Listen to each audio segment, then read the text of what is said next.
Okay, so I felt like I could have done better in this practice I just did. I felt like I could have done better with, I gave it a little bit of a moment to reflect on how the spirit and understanding play in our teaching.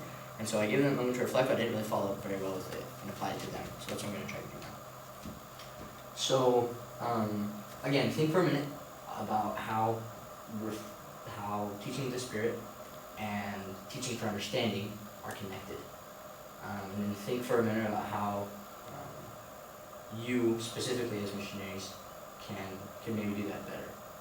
We're going to read this sentence in the Good Gospel again, just to kind of help you kind of bring that up. Should I go on it this time? The one where it says expounding the gospel?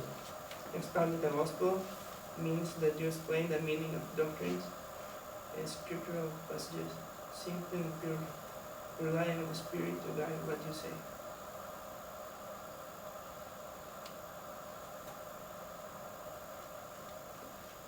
So how do you guys feel about that personally? Like, what is something for you, other Bezin, for example? So teaching for understanding, I feel like you do that very well in your teaching. And so also applying, relying on the Spirit, how can we have a balance with that? What do you think? I think it all kind of boils down to studies in the morning. If you study the doctrines to the point where you can teach them clearly, and then when you go into a lesson, like say a prayer beforehand, like in the car, like you usually do that, and teach what you've learned, because the Spirit's going to call to mind what you know. Just focus on how you feel, go with it. For sure.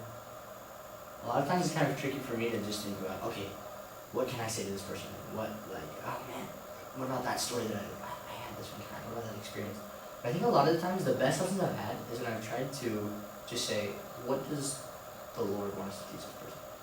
When we ask that question to ourselves and we kind of open ourselves up to that revelation, it's a lot easier to receive it. If we've actually humbled ourselves enough to say, okay, not just what I want to teach this person, what does the Lord want me to say to this person? When we have that in mind as we're teaching, I find that the Spirit can help us a little bit more, as opposed to just us thinking about what we can say. We make it a little bit more personal. Like Brother Bednar said, it's not about us. So when we humble ourselves enough to rely on the Spirit, to ask ourselves what the Lord wants instead of what we want, I found that to be a little bit better. What do you think of Lucian? Yeah, it's important always to trust in yourself, but also know that this is not our job. And we are just servants, and we have to obey what we feel, because that's the Spirit. When we feel something, that we feel that we should say something, and that's the Spirit telling us what to do.